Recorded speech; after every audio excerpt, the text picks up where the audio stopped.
Welcome to Tanakh Talk. I'm your host, William Hall, broadcasting live from Kingston, Texas, USA, with another episode of Rabbi Tovia Singer's Let's Get Biblical Q&A. Coming to you from the Holy Land. That's Rabbi Tovia the Man Singer. How are you, Rabbi? It's glad to have you back. Glad to have you back. To be here. And that's good. Another birthday to you. You know, I thank you. Okay, so it's good. So, something I wanted to share with the viewers, something very exciting that's happened. Israel is confronting different sorts of people who are coming here to make disciples of our community. Mm-hmm. Something that brings us a lot of joy every time a different bishop or minister decides that he wants to come here to the Holy Land, to our little oasis of 25,000 square kilometers, and make disciples of our people. There's nothing that brings us more joy. And it's got to be taxing for sure. Yeah, we had this very unusual character that came here from a very large denomination in the United States called COGIC, which is an acronym for Church of Christ and God, and it's an African-American church. And this guy was very different than any the other characters that would come in here, in that he was interested in making disciples, baptizing Ethiopian Jews, black Jews. And he even went on, he was leaving Michigan and coming to Israel in the middle of the pandemic. In the middle of the pandemic, no one can get here. I mean, there are people here who got married and their families couldn't be here because of the lockdown. Essentially non-citizen and non-visa holders just can't visit Israel right now. And, he was talking about, how make disciples and baptizing. You need to baptize them, and that he's of African descent. He says, I'm of African descent. And after all, 150,000 Ethiopian Jews they're African descent. We share that common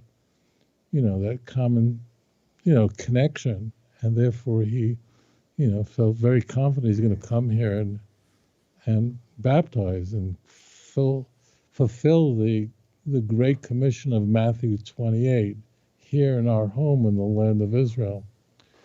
And I was able to capture the videos in which he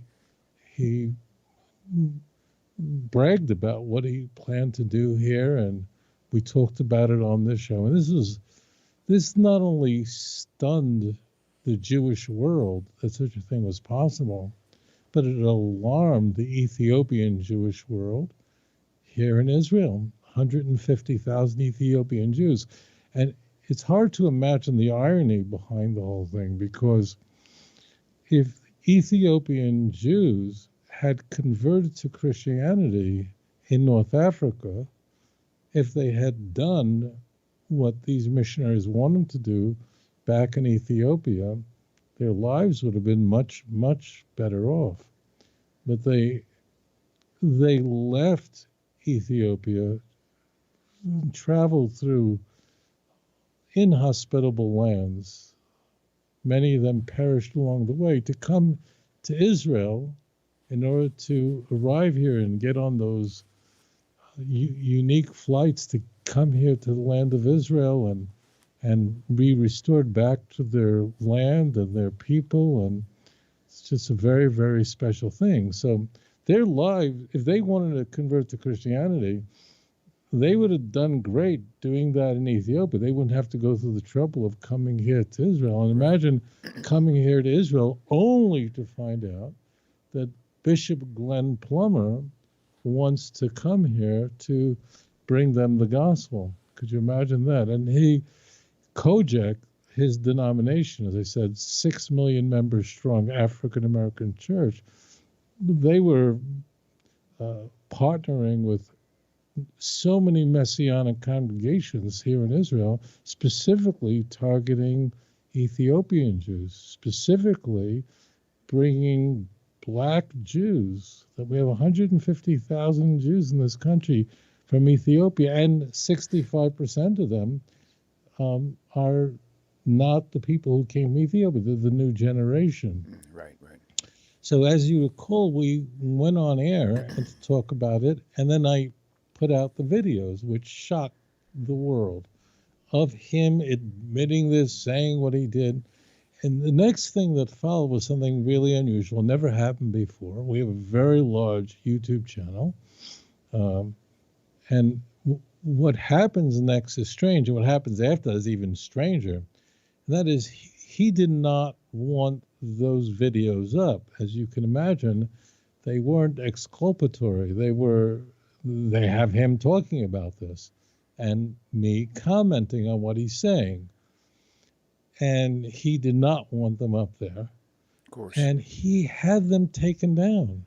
He had those videos, which record him saying what his intentions are. He had them taken down, but and a strike against our YouTube channel. This was a direct effort to silence us so that you can't get the message out.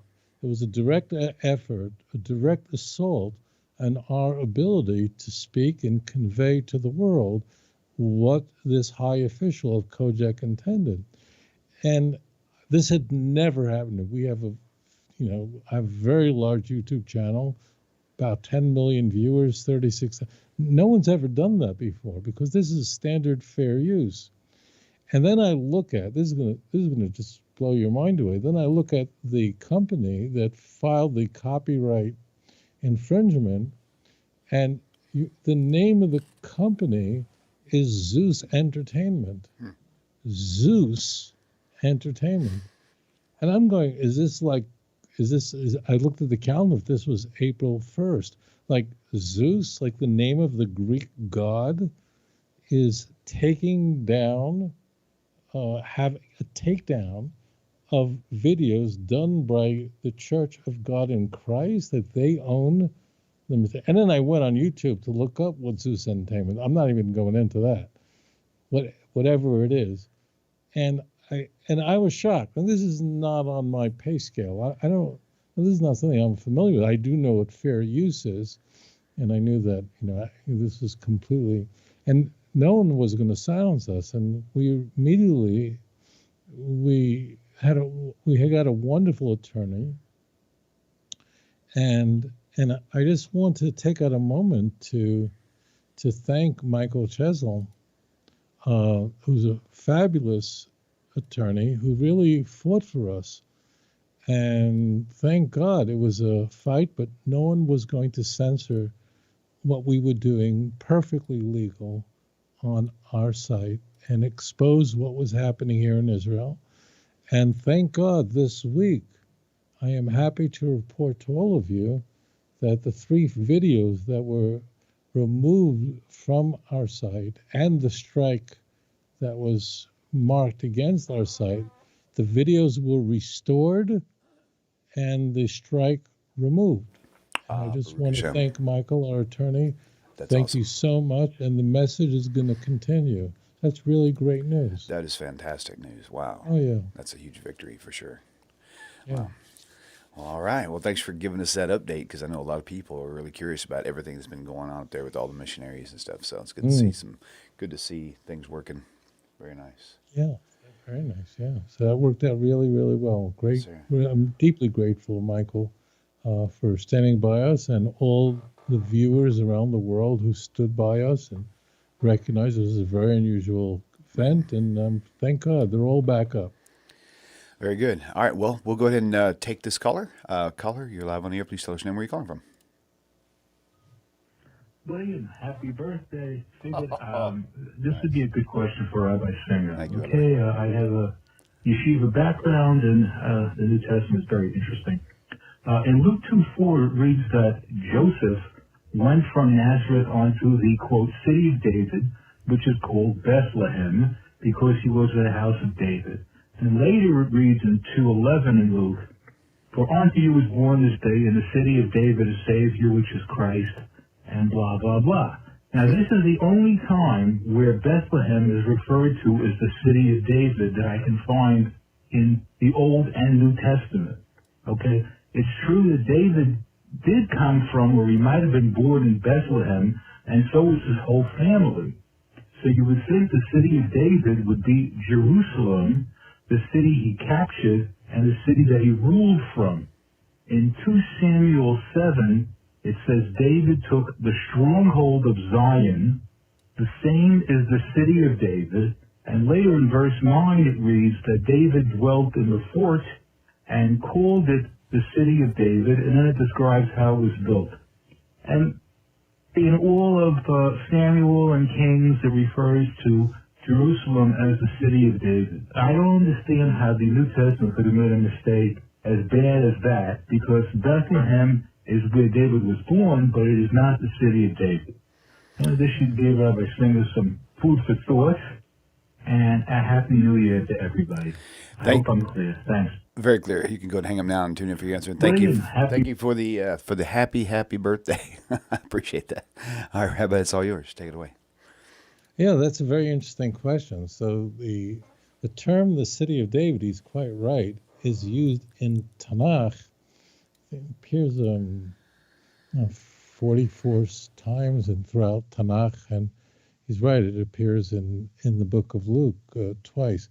So the city of David is ordinarily meaning in Tanakh, would refer to Yerushalayim. Bear in mind that when David HaMelech, King David, began his 40-year reign as king, as the first Davidic king, it began in Hebron. It began in Hebron. But after roughly about a decade, David was successful in liberating Yerushalayim from the Yevusim, from the Jebusites, and he founded Yerushalayim as being the city of Hashem, where the Beis HaMikdash would be built by his son. David wanted to build the temple himself, see 2 Samuel chapter 7, but ultimately it was left to Shlomo, King Solomon, of blessed memory, to build.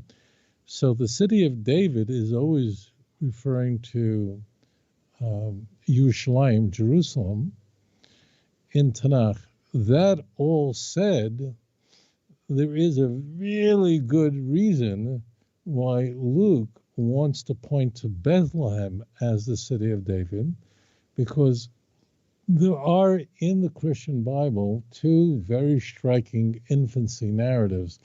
They're striking not only because of the stories, but they're striking because they really disagree with each other.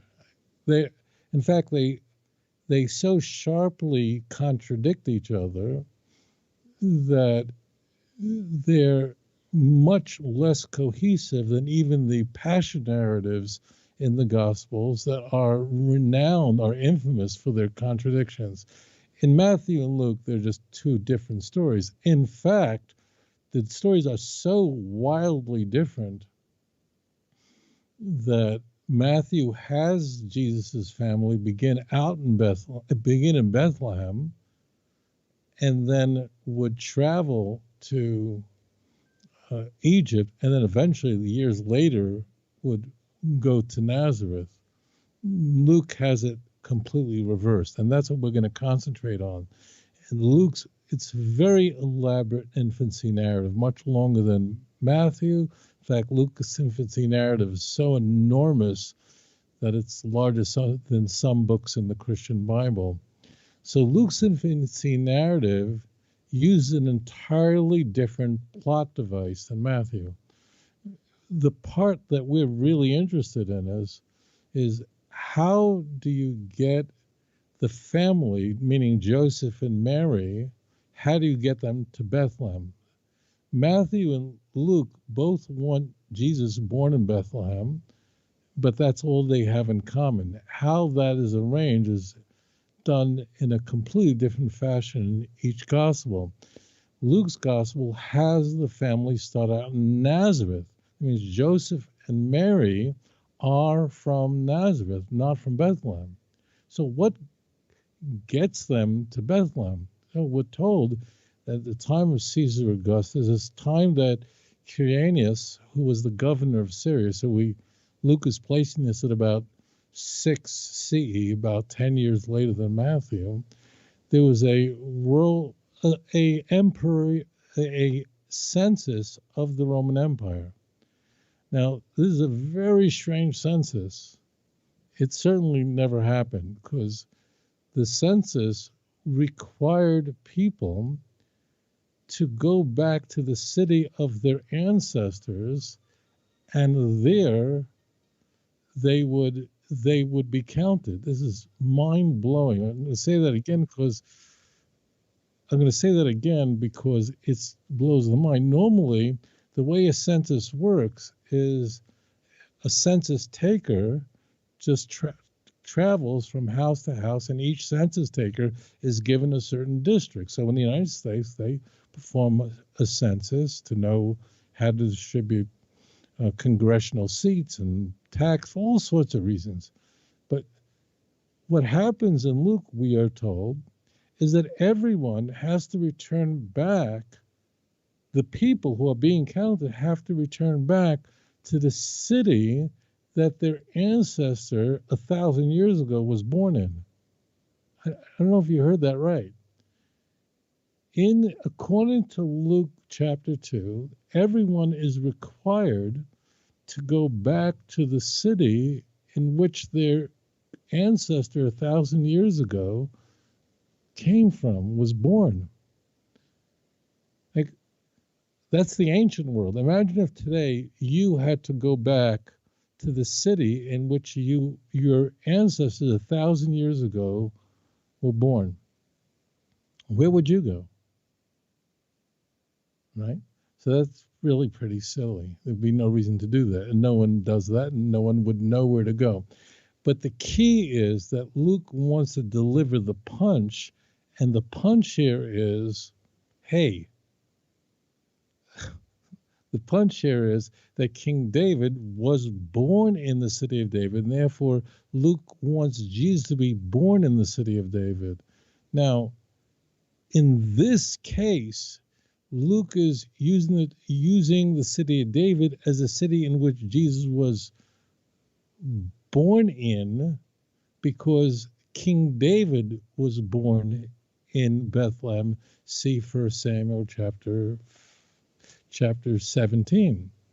So therefore, Luke's priority in telling the story is to have Jesus born in Bethlehem, the city in which David was born in.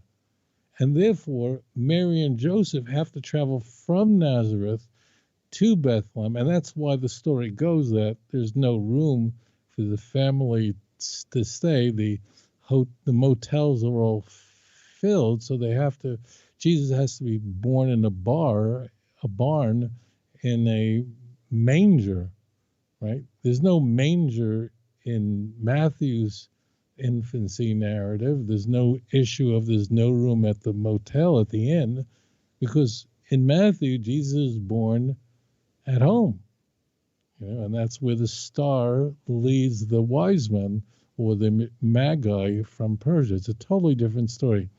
So Luke's infancy narrative is interested in where people are born, not that King David reigned over Jerusalem, because he was the one responsible for liberating Jerusalem. And that is the tool, that's the device that Luke uses. This, by the way, raises all sorts of other problems, because there's a contradiction in the genealogies. There's just so many, but another contradiction is very famous of who is Joseph's father. Is it Jacob or Haley? And Matthew and Luke don't appear to agree about that at all. Like, they're different. Is it Jacob or is it Haley? Now, the genealogy of Joseph should raise eyebrows, because who cares about Joseph's genealogy if, according to Matthew and Luke, Jesus was born of a virgin? If he was born of a virgin, then Joseph is not his father. So why are we in Matthew chapter 1 and in Luke chapter 3 trying to find out what the pedigree of Joseph is, when according to those Gospels, and of 27 books in the Christian Bible, only 2 of them stake the claim that Jesus was born a virgin. Mark doesn't know anything about it, and John really doesn't care about it. See John chapter 7. John doesn't care about where Jesus was born. He won't even mention Mary's by name in his entire gospel. So Paul doesn't know anything about it. Mark doesn't know anything about it. But so Christians try to resolve the problem by saying that Matthew's genealogy of Joseph is through Joseph, and Luke's genealogy is through Mary. But this is complete nonsense, because it is revealed, it becomes transparent in Luke 2 that it is Joseph who was from the house of David, and therefore Joseph, from the same passages you quoted, Joseph has to bring the family and register the family in Bethlehem because of the census, not because Mary was from the house of Joseph. Now, Mary being from the house of, from the house of David, Joseph being from the house of David, but Mary being from the house of David would be irrelevant because a woman would not convey tribe identity. So there's your answer. It's Luke's birth narrative. So Luke is interested in where King David is born, and therefore is creating a device in which Jesus would have to be born in the city that King David was born in. And that's why the city of David has an entirely different meaning to Luke than it would to the writers of Tanakh, like in Samuel and King. Interesting. Very good. All right. Well, I guess we can move on to caller. Caller, you're live on the air. Please tell us your name, where you're calling from. Caller, you're live on the air. All right, callers, when you call in, Hello? You're live on the air. Be sure to keep your phone handy because there's about a 10 to 15 second delay. You're live on the air. Am I on? Yes, sir. You are live on the air. Oh. How are you doing, Rabbi and William? Doing good. How are you today? I can't hear you, Rabbi, William, either. Oh, here we go. There, you should be able to hear me better now. How's that? Yeah, I hear you now. Yeah. Okay, awesome. You should be able to hear Rabbi just fine, too. So. I had a There's question. a pinging going on in the back. Yeah, I can't get rid of that. That's when people are calling in during the live call. It's the I call. see. That's the softest tone I could find. I can't get it to shut off for some Good. reason, so That's I good. apologize. I just had a quick question. It's kind of serious for me. Hello? You're still Yes, live. Go we're ahead. listening. Oh my gosh. If you're a Noachide, is it a sin to masturbate, and do Jews look at it as a sin as well, like a big sin?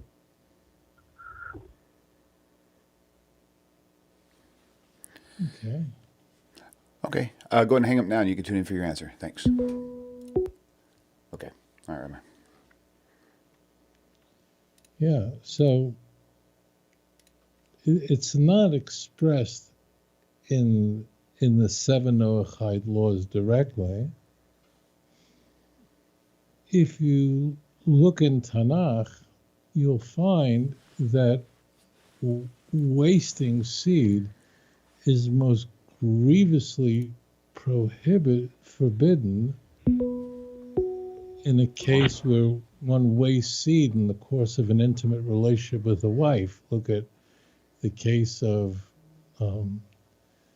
Yehuda's sons. Look at the case of Naomi's sons. So that would be the most grievous issue for B'nai Noach. So it's a good thing to be married and have a relationship with your wife. In essence, it's not a direct prohibition of the 7 Noachide laws, but understand that the material that Kodesh Baruch Hu gave you is there to produce life. And it would be a good idea to be married and have a very special bond with your wife. So thank you for that question. Okay, we'll go move on to the next caller. Caller, you're live on the air. Please tell us your name and where you're calling from. Hey, good day. How are you? Hey, doing great. How are you today? I'm doing well, thank you.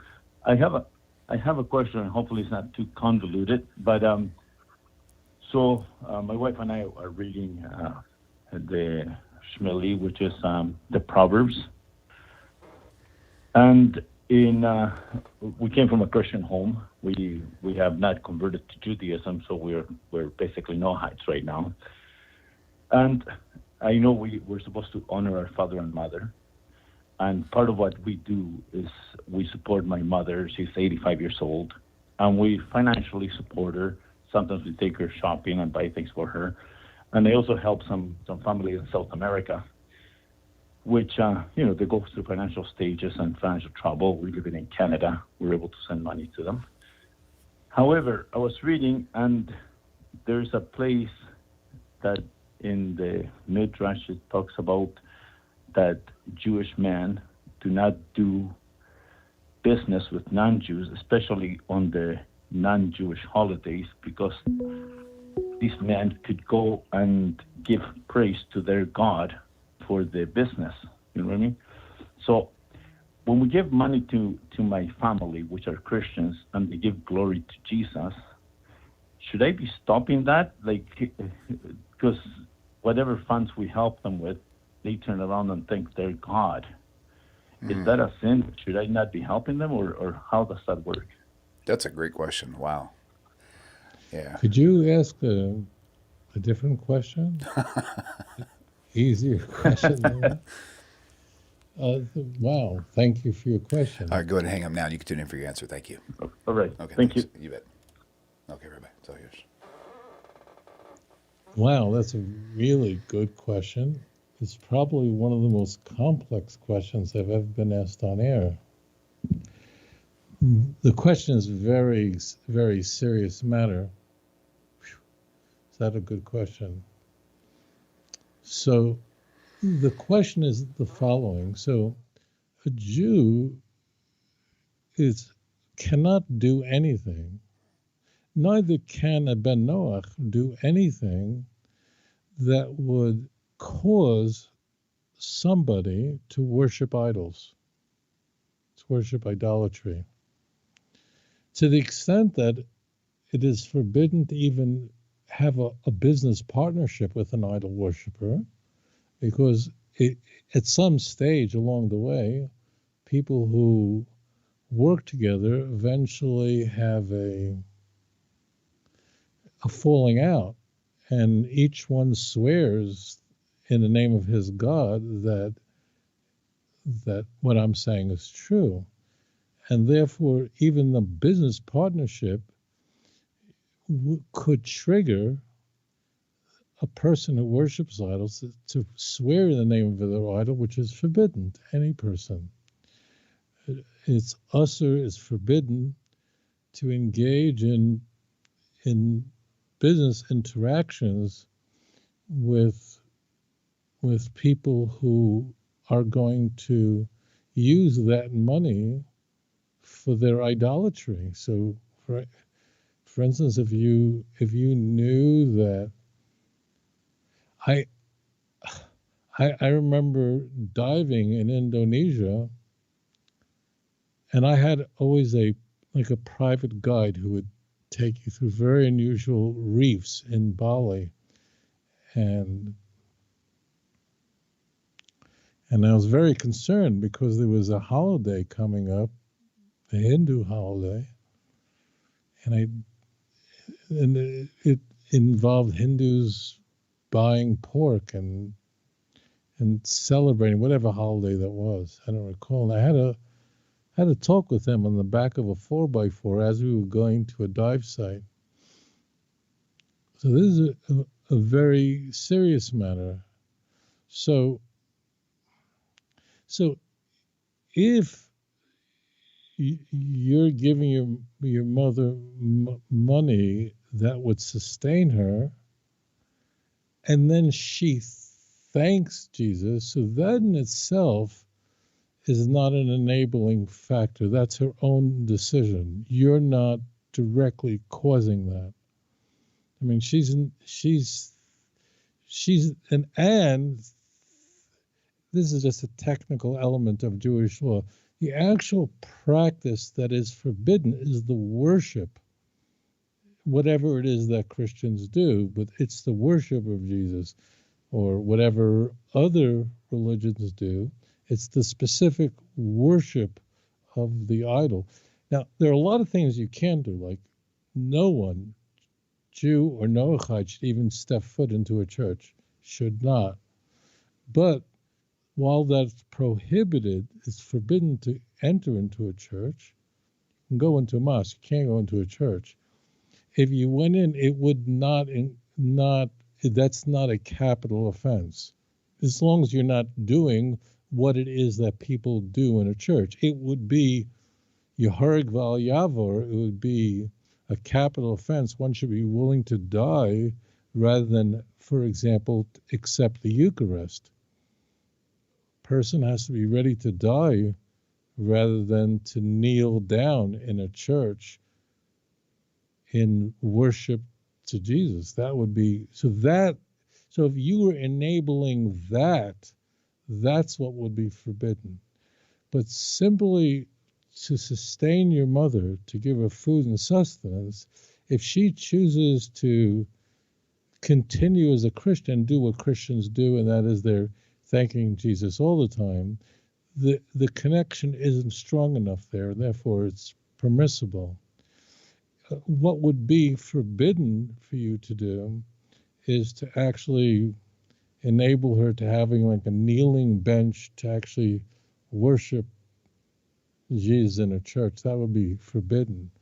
It would be forbidden for you to take her to church to carry out those sort of practices and so on. It would be forbidden for you to buy her rosary beads. That would be a forbidden, because that's directly the act that is a capital offense for both Jew and Noachide.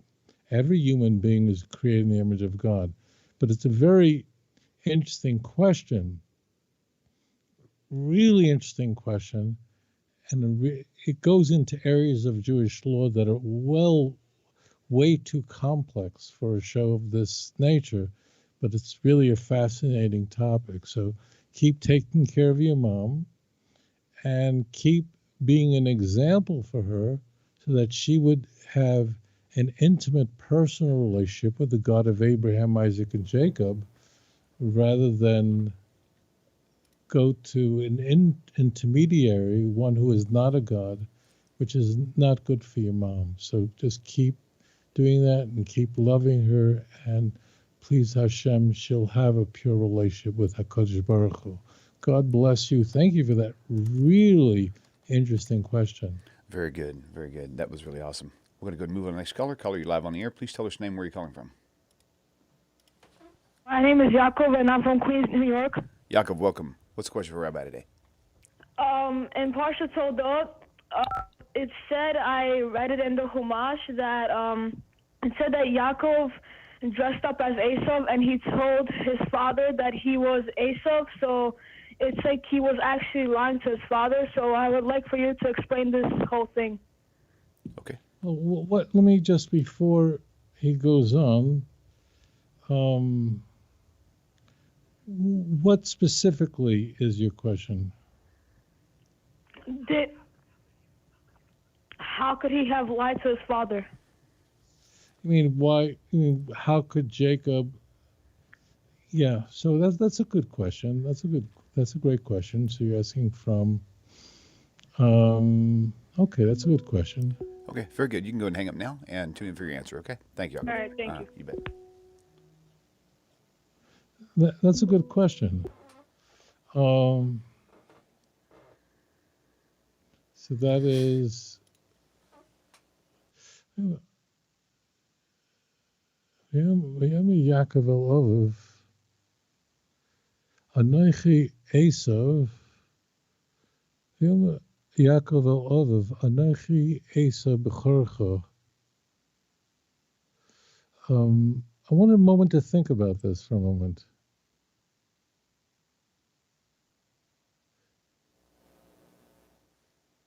Okay. So there is a play on words, but I'm not. I'll tell you this answer, that although there is a play on words, I am your son, Esau is your firstborn. So it's a play on words in which technically Jacob was not lying, but as Isaac understood it, it certainly was misleading Isaac. And I don't have a great answer to that. I want to just think for a moment about that. So I want to say this to you, that so technically, if you look at, we're talking about Genesis 27, so technically the way it was saying is that I am your son, Esau is your firstborn. But I don't have a satisfying answer. I don't have really an answer that I'm really comfortable with. So I thank you for that question. I want to think about that and perhaps address that on a different show. Okay. Okay. Awesome. All right, fair enough, for sure. Okay. Caller, you're live on the air. Please tell us your name. Where are you calling from? Caller, you're live on the air. Hello? Yep, you're live on the air. Hey, good morning. Tovia, good morning. How you guys doing? Doing good, man. How you doing today? Pretty good. I had a question actually I had a couple of questions, but I'm not going to take up too much of your time. I'm just going to ask one. Okay, thank you. The question that I have is concerning the Noachide laws and the kosher. I don't consider myself to be Jewish, but I am practicing the kosher laws. My question to you guys, and I think I understand your stance, but my question is, if that's the menu that God put out, why wouldn't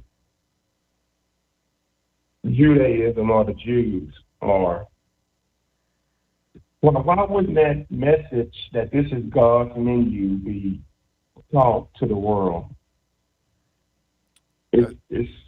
It's almost like you saying, well, we're going to eat what God instructed us to eat, and y'all can eat the rest. I know it's not like that. But it just appears that way. Why wouldn't that be something very important that the Jewish community would teach the rest of the world? I mean, because obviously a kosher diet is a lot more healthier than any other diet in the world. But why wouldn't that be something to be taught to everyone? That's a great But that question. was one of the questions. Yeah. I'm the next time to ask the other ones. But Okay. I'm going to hang up and listen to the. Okay, to the super. answer. Thank Yeah, you. and that's a great question. So go ahead and tune in for your answer here, okay? Thanks, bud. Okay. All right, Rabbi. Take it away. It's an interesting question, and it gives me an opportunity. So the question I believe is, why isn't there a Noachide law prohibiting eating non-kosher food? Why aren't the Jews instructed? Why isn't the whole world instructed to eat only clean animals? Using the word kosher, and that's fine. And you said that kosher animals are cleaner or healthier, I guess, than non-kosher animals. All right, so let's unpack this. So number one, when we encounter the prohibition of eating unclean animals, we'll encounter that in Leviticus chapter 11. So the Torah is very specific that the laws of eating clean animals apply to the Jewish people. Dabru el b'nei Yisrael lemar, speak to the children of Israel, saying, and then it continues and says, these are the creatures that is permissible to eat and those that are forbidden to eat. So those don't apply to the other nations of the world. The only prohibition of what is forbidden to eat for a non-Jew is number one, Ever Menachai, which means eating from an animal while it's still alive. So that's it's a completely forbidden practice. And there's subsets into causing animals suffering and so on. That's forbidden to all nations. And then there's a grand prohibition, a very serious prohibition for every person, that it's forbidden to eat from sacrifices that were offered to idols. Paul has a different view of this in 1 Corinthians 8, but don't listen to Paul. It's forbidden to eat from any animal that was offered to strange gods. Now, you suggest that packed into your question, you spoke about, well, isn't kosher food or clean animals, aren't they healthier? It might be. It might be that they are, but I'm not sure of that. I could tell you this, that this is considered the prohibition of eating, let's take a land animal, so it must have two signs. It must have split hooves, and it must chew its cud, a true ruminant. So there have been studies done that, in fact, there are some health benefits to this. But the Torah considers this to be a chok, which means a type of commandment that has no obvious reason to it. The reason we don't eat from unclean animals or impure animals is only because HaKadosh Baruch Hu told us it's forbidden. If we, for example, discover that there's a species of animals that was healthier or whatever, but it's not kosher, we would not be able to eat from it. There have been some who have theorized that there's some correlation between the clean animals and those that are healthier, but that's not our position at all. So therefore, a person could have, I'm not an expert in this field, but I'm sure a person could have a healthy diet, a physically healthy diet from animals that are not kosher. So number one, these commandments were not given to the nations of the world. It's a different kind of fuel.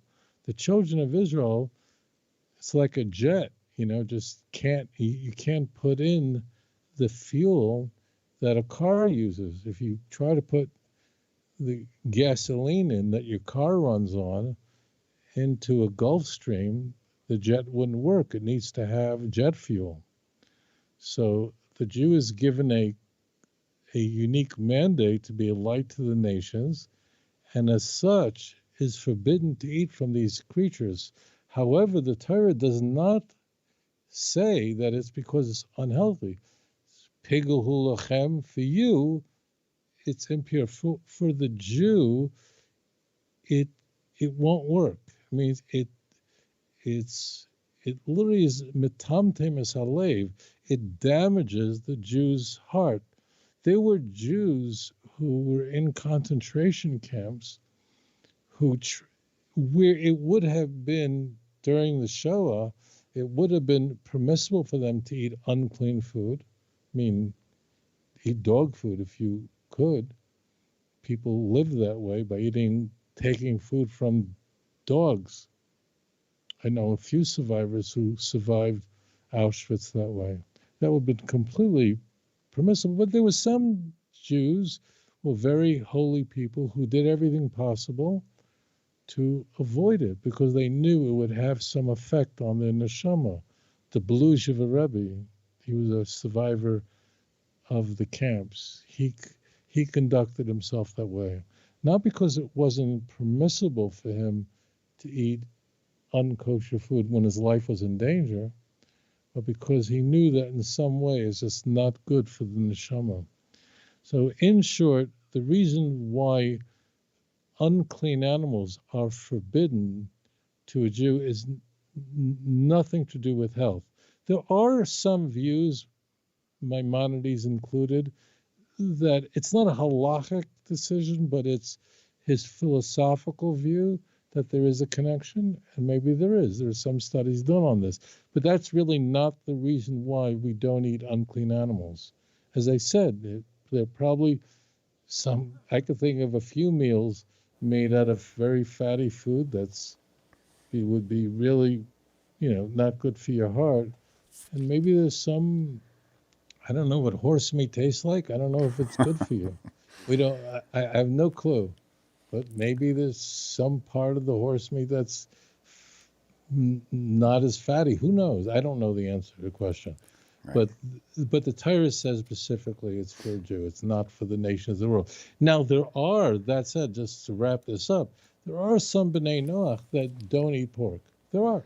They just don't want to, because the Torah identifies them, the pig in particular, as an abomination. There are such people, and it's fine. Person who's a Ben Noach is welcome to take that upon herself. You shouldn't say that she's commanded to.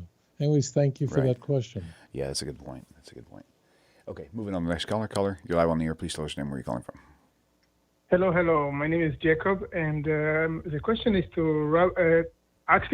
know Rabbi Tovia opinion. Okay. Okay, so I'm going to build up my question. Sure. I know how you are fighting hard in Jerusalem against Bishop and God TV and all that. Yeah, right. And I wanted to know your opinion. So I'm sure you know about a few weeks ago.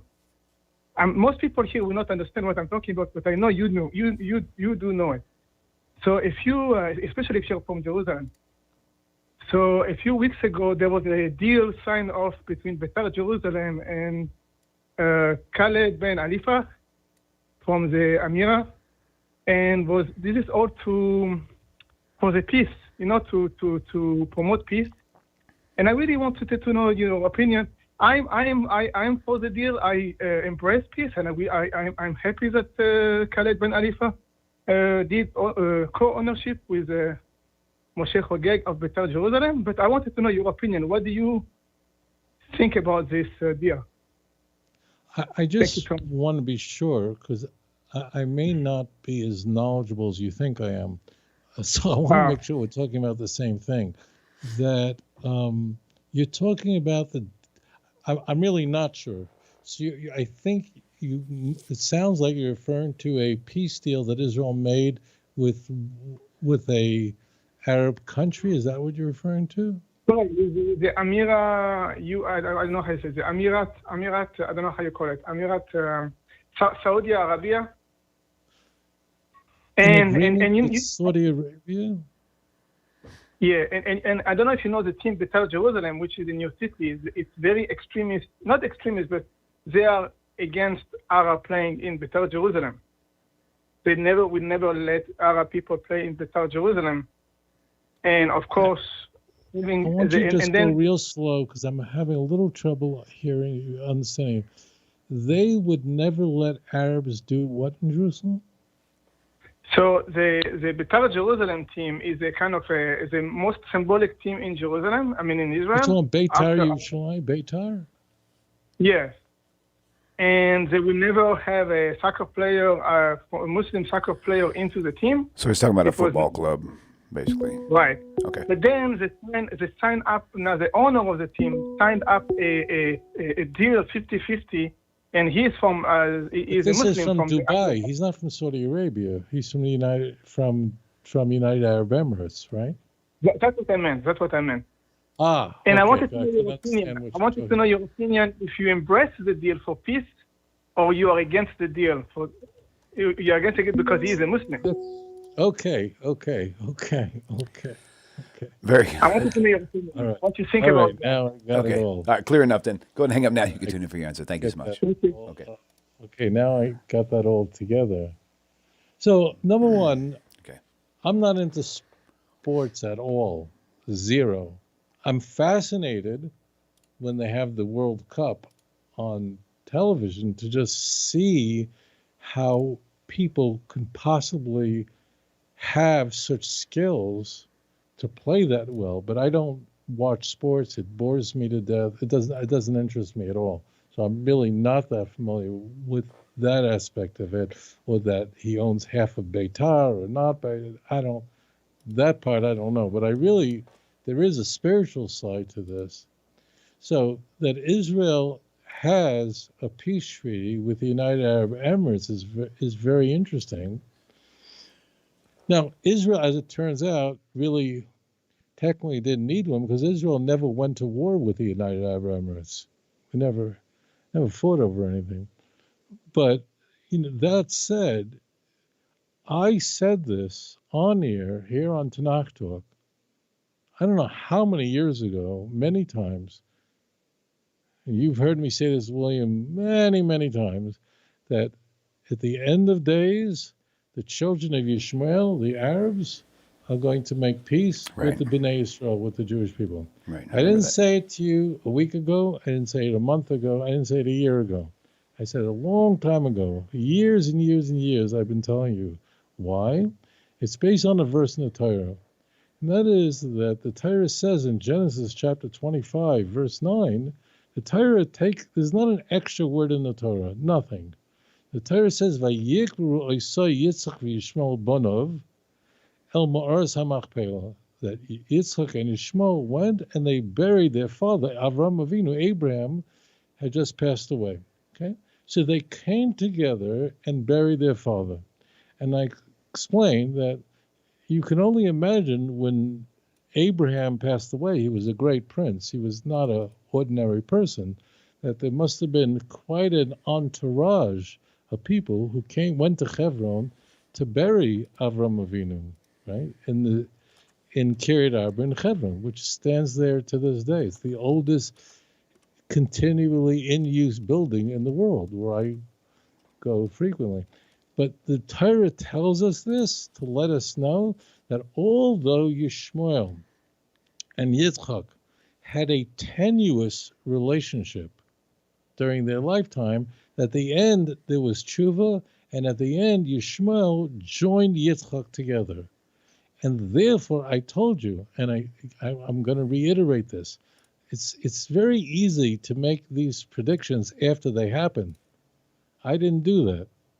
I told you a long time ago that you're going to see the Arabs, the Bnei Yishmael, these are Arabs. The people in the United Arab Emirates are Bnei Yishmael. It's not just their religion is Islam. They are Arabs. And the Bnei Israel are going to join together. And I told you this years and years and years ago.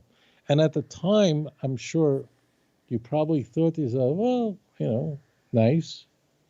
But it's not so good. It's not that I'm such a genius. I have prophetic.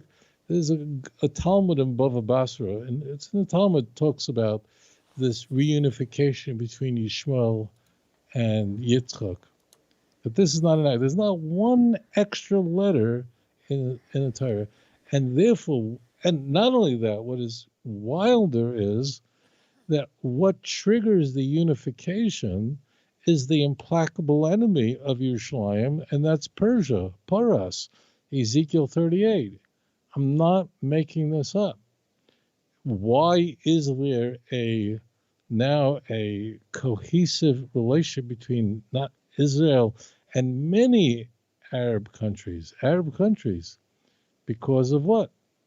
Because the Arab countries realize that Israel is not its enemy. It does not pose a threat, but its threat is not to the west. Its threat is to the east. Its threat is Iran, and also it's a reunification, not in a symbolic, goyish way, in a secular way.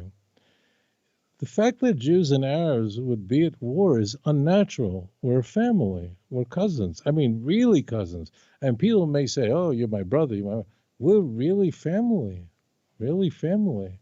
And we have a covenant. The Bnei Yishmael are given a covenant. You see it in Genesis. The children of Yishmael have a special covenant. And the Bnei Yisrael, the children of Jacob, have a special covenant. And they're the only two biblical nations that are still around today. Where are the Yevusim? Where are the Prizi? Where are all these nations? They've gone. They disappeared. You read about them in history books. They don't exist anymore. Doesn't mean their children are not here any longer. They had children. Their descendants are alive. But their descendants lost their identity and have taken on a new identity. The Pelishtim, they're all gone, all disappeared. The only people, biblical nations that are still here are the ones that HaKadosh Baruch Hu said there's a covenant. And that when you see Arab nations together joining with the Bnei Israel, so you should only see that not as a soccer issue, not as there's none of that's all silly. What is important is that that Arabs and Jews are coming together, and it's a genuine thing.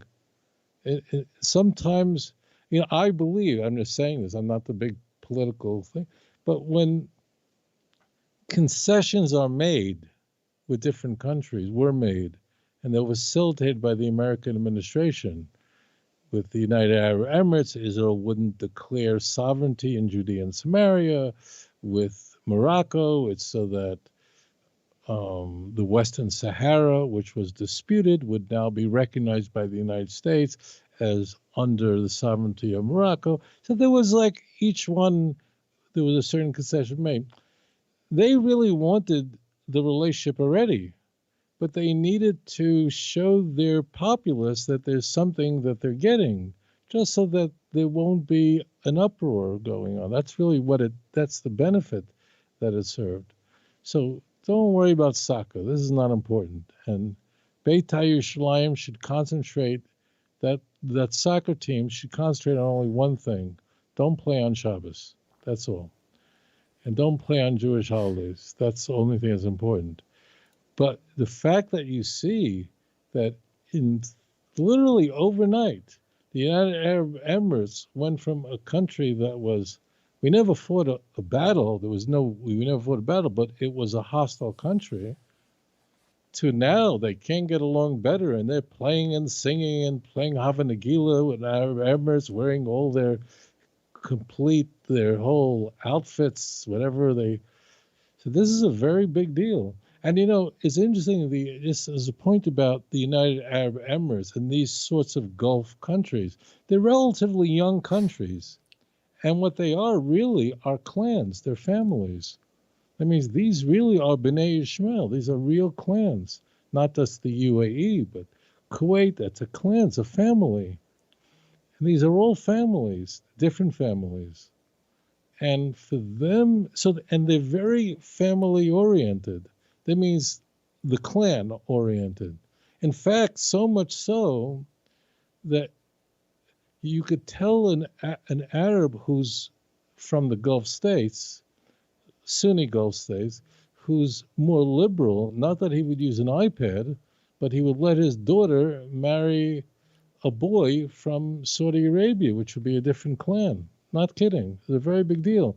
So a culture which places such importance on family, which is a very big part of the Arab culture, and clan, and who you are from, and what is your dynasty. This is a very big deal. It's not a big deal in Australia. For most Americans, they don't know what they come from. They don't know. They know my grandmother was Irish, something. They don't care. But in the Arab world, this is a very, very big deal of what is your clan, what family you come from. And to marry to another clan is a very big deal. It's not a simple matter. So for them to be besimcha, with joy, to have a united open visa, which means Israelis could visit the United Emirates. United Emirates could visit Eretz Israel with open visa. It means I think there's an electronic out. I didn't do it. I didn't go. There's nowhere for me to go now. But this is a very big deal, and you see how excited the Arab world is, and it's gonna continue. But just remember, I told you this, and it's based on Genesis chapter 25, verse 9. So don't worry about the soccer, worry about the Torah. But that's a very interesting question. Right on. Very good. Okay, we're going to move on to the next caller. Caller, you're live on the air. Please tell us your name. Where are you calling from? Yeah, this is Mike from Syracuse. Left Christianity several months ago, and I've been studying Judaism and other religions. But I got difficult, I have to warn you, I have difficult questions. So my one question I left before, the question is, can Exodus 21 be God's word, or is that human law? Because it talks about all the things that you could do to your slaves, you could hurt them and stuff like that. In general, chapter 21 of Exodus. Another question that goes along with that is, could we take a lot of the stories as face value? You know, like in the New Testament, Jesus walked on water. He turned water to wine. He fed a lot of people with 2 fish and a couple loaves of bread. Now, could we take how, like, all the animals went into Noah's Ark, where you got to take 2 different species, and you know you got to feed all these animals for all this time. You have to get rid of the waste. Also, the staff turned into a snake. Can take that as face value. Let's do this. I want to just, so those are 2 very different. They're not, those questions are not connected. Okay. So one thing. Let me just. You're asking me about slavery in the Torah. Is that was your first question? Yes. Okay. And your question is, like, how is it that the Torah advocates slavery? I presume, right? Yes. Right? Yes. And then your second question is that the events described in the Torah, are they to be understood literally? Okay. Yes. Okay, that's good. Okay, awesome. Very good. Go ahead and hang up now. You can tune in for your answers, okay? Thanks. All right, thank you. Okay, Rabbi, go ahead. All right, so those are 2 great questions. So although in the English language, the word slave is used to translate the word eved in the Torah, and that word slave sure sounds like the word slave used to describe a black man in Alabama in 1830, right? It sounds the same. It's because it's the same translation. And it seems kind of like people are become property in some way. So it seems, so are they the same? And the answer is that they really couldn't be different, although superficially it may appear that way. And becoming a slave in the Torah meant something completely different than a black man in 1840 in Alabama who sold for a good amount of money on the market if he was a healthy young black man.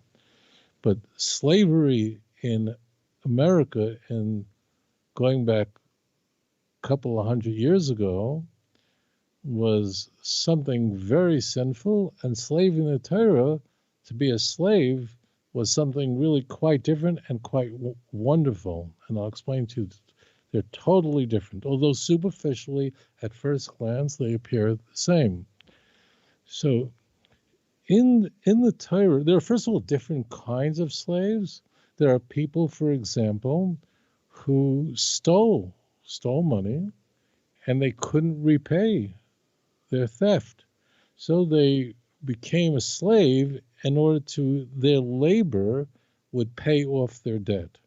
But what I want to do is I don't want to use that as an example, because I really want to use the hardest possible case rather than the easiest case. The person who really became property, it seems.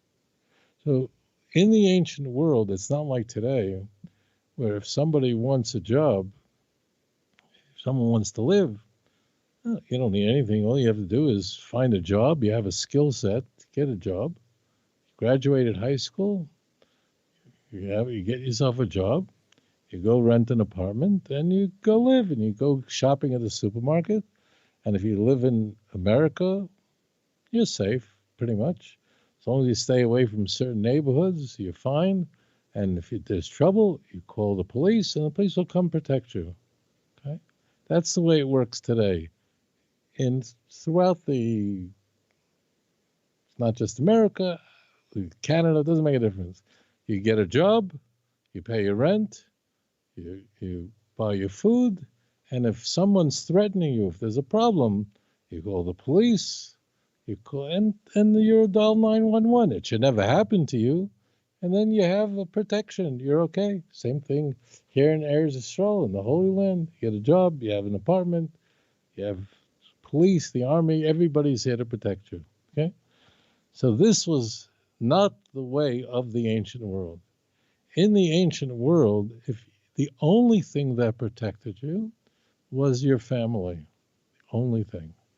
If it wasn't like a nuclear family today, like you have 2 kids and a dog. It was an extended family. They lived together. Cousins lived together. In the Eretz Yisrael, there were certain shvatim, there were tribes, they lived together in certain areas, and that was your protection.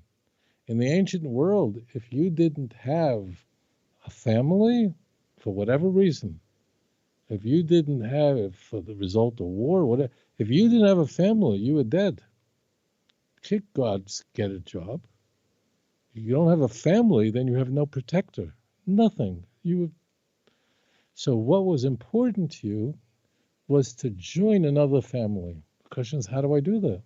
How do I join a family? And if I'm not Jewish, I can't marry into the family. So how do I do that? So what you could do is you can become an Eved. An Eved meant, now the word Eved is translated slave, but it's an unfortunate thing because the English language, while it's bloated, we don't really have words to distinguish from the Eved of the Torah and the Eved of 1840 Alabama. An Eved meant that you were adopted by a family and you had the responsibilities of that family and you had the benefits of the family. Responsibilities means you worked, you were not a paid employee, and you were protected, very well protected. If there were not enough pillows in the house, okay, if there were not enough blankets in the house, guess who got it? The Eved got it, not the master. So an Eved was not, as Malcolm X referred to the house Negro in his famous 1963 speech. Eved meant you became part of the family. Remember, when Avram Avinu and Abraham, our father of blessed memory, is informed by HaKadosh Baruch Hu, by the Holy One, and blessed be his name, that out of him would come a great nation, what was his thought? He didn't have children, but he had an Eved. His name was Eliezer. And Eliezer was family. And he thought, you must mean Eliezer, the Damascene. See Genesis 15, the first handful of passages. So HaKadosh Baruch Hu says, no, that one will not inherit you, but the one who will come from your loins. And then later on, in Genesis 17, HaKadosh Baruch Hu promises Avram Avinu, promises him that he's going to have a son, and then you know the rest of it. So Eliezer, when Avram Avinu wanted a wife for his son Yitzchak, who did he entrust? Eliezer. So a person who became an Eved in the Torah was someone who enjoyed both the responsibilities and privileges of being a biological part of the family. So much so that an Eved had to keep the commandments, this type of Eved. I'm taking the most difficult example. There are much easier examples. I don't want to take that. There are people who indentured servitude. That means people just don't have money and they sell their labor and work for someone. I'm not talking about that. But an Eved had to even keep the commandments that were binding on a woman. Not all the commandments. They had to keep those commandments. So they really, really were part of the family. And if an Eved was, for whatever reason, was freed, so he became a Jew. There are events in the Torah where they didn't have, not in the Torah, but among the Talmudic sages, where they had an Eved. Again, let's translate a slave. And they didn't have a minion. They didn't have a quorum of 10 men to pray properly with all the things that you can say when there was a minion. So people would free their slave, their Eved, and now the Eved became a Jew, and then it can be counted as a minion.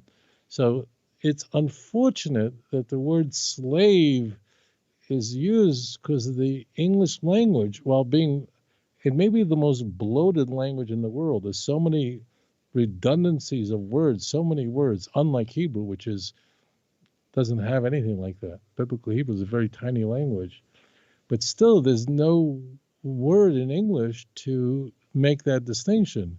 So slavery was a very good thing. Now, was there anybody who ever abused a slave?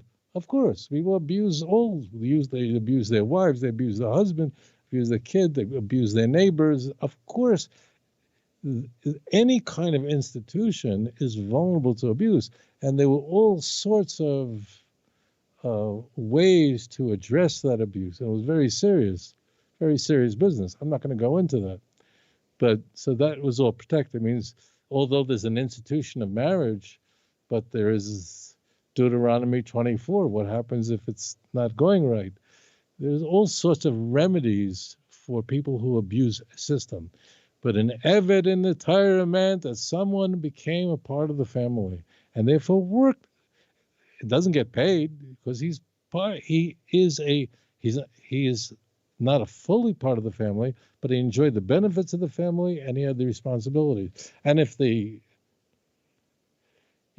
person who the master of the house, meaning the balabas, I don't know, I'm calling him the master, the balabas of the house, the guy who's ever abused his Eved, he went free. And not only that, he was given quite a compensation. I have no doubt that there were some lunatics, we all have nut jobs, that abused laws. They could.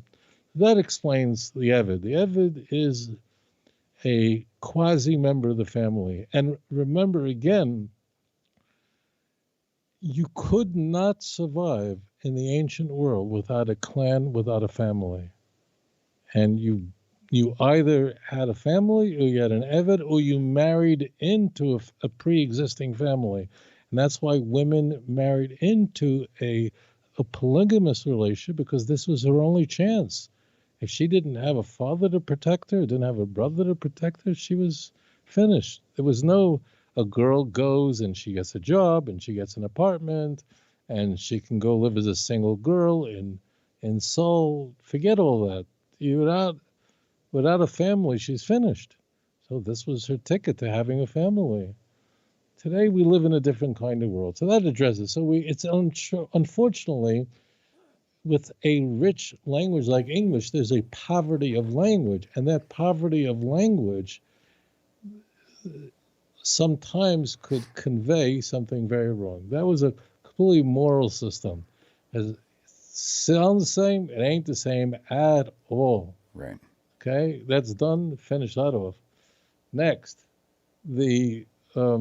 are the events described in the Torah, are they historical? And the answer is absolutely. Was there a flood? Absolutely. Was Noah instructed? We see this in Genesis chapter 6, 7, 8. There's the whole story there. So yeah, that is a historical event. It's so historical. There's a very interesting thing that in almost every culture of the world that has a tradition, virtually, it's not every, but almost every culture in the world has a unifying story of a flood and a family that's saved on a ship, and that we are descendants of that ship. It's an amazing thing. If the Torah in Chas v'Chalila invented a story like that, how did it infiltrate everybody else's culture? Because every human being alive is a descendant of 8 people who were saved on that ship, on that teva. So therefore, we would expect, anticipate, and in fact discover that in all the cultures in the world, they have such a tradition, such a Messiah. Now, do they get every detail exactly correct? No.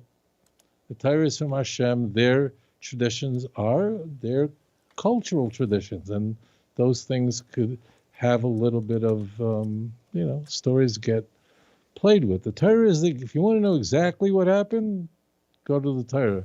But that there's a flood, so you have in Gilgamesh, you have in many ancient works. They're not as old as the Torah. Don't let people fool you. Don't let people fool you. Don't let them. But in this, I don't know why this confuses people. A worldwide flood in which a family and all the animal world is saved, the testimony of all cultures to such an event tells you that it's not a myth, that in fact everybody has that same tradition, which means the same Messiah that was passed down to them. So absolutely, unless there is a grand reason in the text that would indicate it's not literal, God said, I cover you with my wings, I shield you with my wings. It doesn't mean God's a chicken. So there you could see from the context that it's not to be taken in a hyperliteral. But these events are a record of history, and that's why all nations have this tradition. That is too funny. It doesn't mean God is a chicken. Very wise words. Okay. Like that. Caller. And you're going to plagiarize them. I know, right? Let's go. Go ahead, Tato. Okay, caller, you're live on the air. Please tell us your name, where you're calling from. Hi, my name is Stephen. I'm calling from Salinas, California. Welcome, Stephen. Thank you for taking my call. Certainly. Well, I'm going to try to make this quick. I left the Christian church, and where I was from had a lot of community, radio station, a lot of resources on how to live as a Christian, what your house is supposed to look like, everything. Now that I've left the church and I have your Let's Get Biblical series, blew my mind wide open. And I've now come to the Jewish faith. And I've come to the nearest Chabad house, and I talked to a rabbi, and I asked him, okay, so now what? Where do I go from here? And he kind of just looked at me and said, well, follow the Sheva Mitzvot, and that's really about it. So when I go to Chabad.com, when I look around, I'm noticing that the Lubavitcher Rebbe was he seemed like it was very important to him to reach out to the Noachides, the Ben Noah, and but I don't see a lot of resources online or around on what the Ben Noah house is supposed to look like. Where do we go from here, aside from just follow the Sheva Mitzvot? What do we do with our lives after leaving the church? Where do we go? What communities do we cleave to? You know what I mean? And so if you could please give me some resources or kind of point me in the direction where to go now.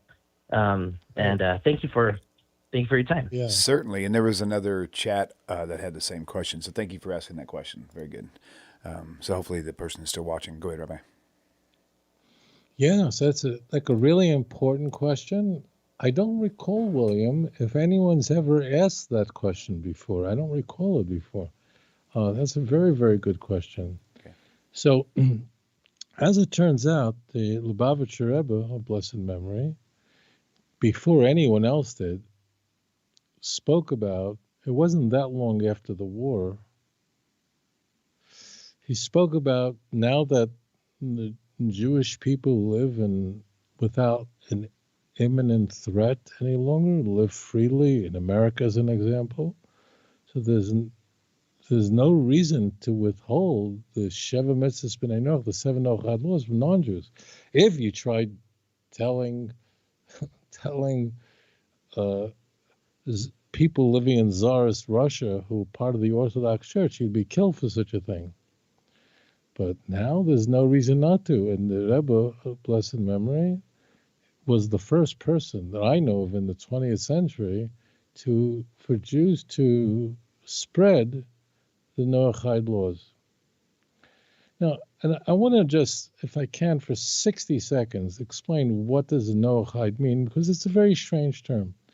So Judaism, or the Jewish people, are very unique in the world. They're an ethno-religious group. There's almost nothing like it, which means we're a nation, and we also practice a faith.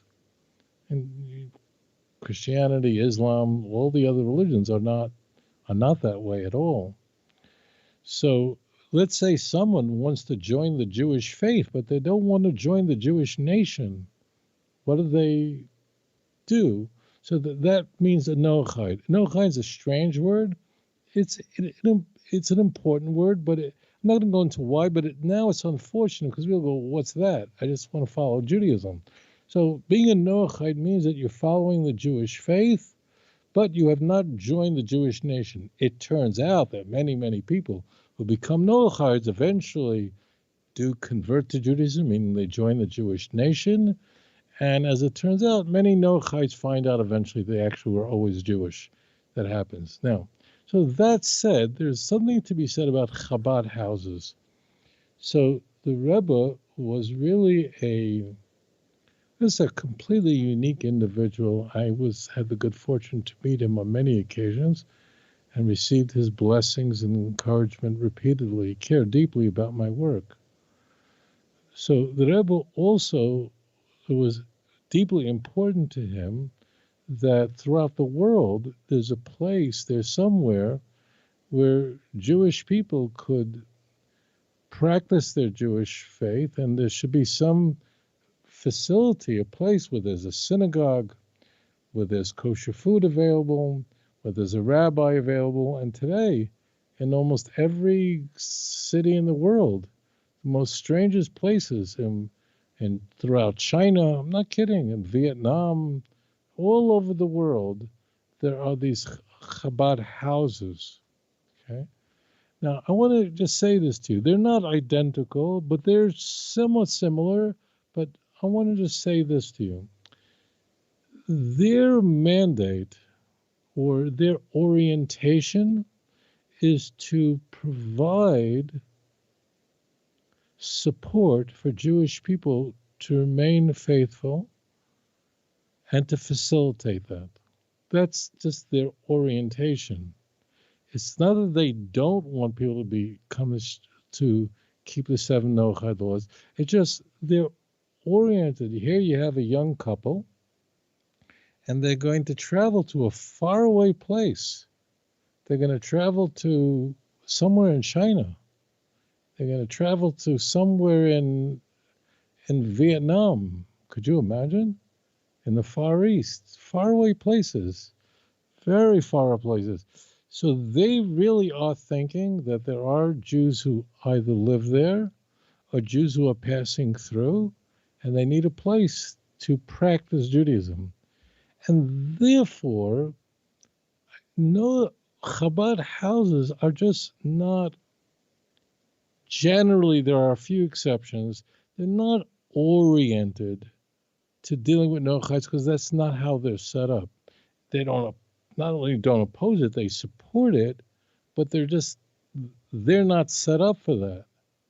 It's like, there's an Air Force and there's a Navy and, there's Marines, whatever. They're all for the same, to protect in the United States, but they are different. They have a different orientation, different roles. So I would say this to Noachides: if you live in an area where there's only a Chabad house, I'm just saying this to you personally, don't go in and ask, So, can I join? Don't do that. Just go. Don't ask. Don't ask, how can I set up my home? They're just not oriented that way. Everything they're doing, facilitating kosher food in remote places, is oriented. It's sort of one part of what the Rebbe set up, is to ensure that Jewish people in faraway places could keep Judaism. So therefore, they're just not oriented that way. And that's why you got a kind of lukewarm answer. So if you're a Noachide, do go to a Chabad house, but don't call up the rabbi and say, can I come? I'm giving you now golden advice. Don't write emails, can I come? Because they won't know what to do with it, because they're just not oriented. It's not that if you go, let's say there's a class being given by the rabbi in a Chabad house. No one's going to tell you don't come, but don't ask. Just go. Okay? Their orientation is to provide Torah classes for Jews. But if a Ben Noach shows up, they're happy. Just don't ask. I know you sound like a nice American fellow. So the nice thing is, before you go, you ask permission. Don't ask. I'm giving you incredible. Now, another Orthodox synagogue, go. And there you will find more of they vary tremendously, but there you might find more of an open world for this. I would encourage you also, and William, here's where I'm going to ask for your help. Sure. So there's a book called The Divine Code. Okay. Right?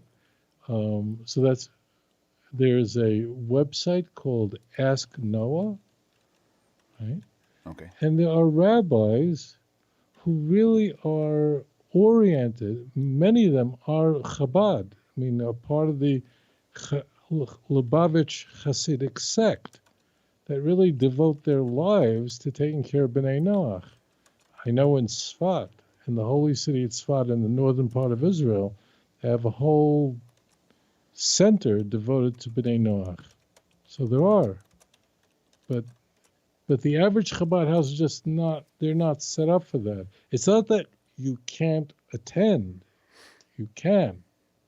But don't ask, because they don't know what to. I'm speaking in very general terms. They're not oriented to that. It's not. Their mandate really was to be a shliach, which means a messenger, to go to a certain city and provide Jewish life to faraway places. That's why you find a big concentration of Chabad houses in weaker areas. They're not. I don't know how many Chabad houses there are in Manhattan. I don't think there are that many, but there are a lot of them in cities out in Florida on the West Coast and so on. So that's what I would say. Go, but don't expect big parades, because they're not prepared for it. These are young. Usually, it depends how long they've been around. But they start off as young couples. They go, and they're there for Jewish people.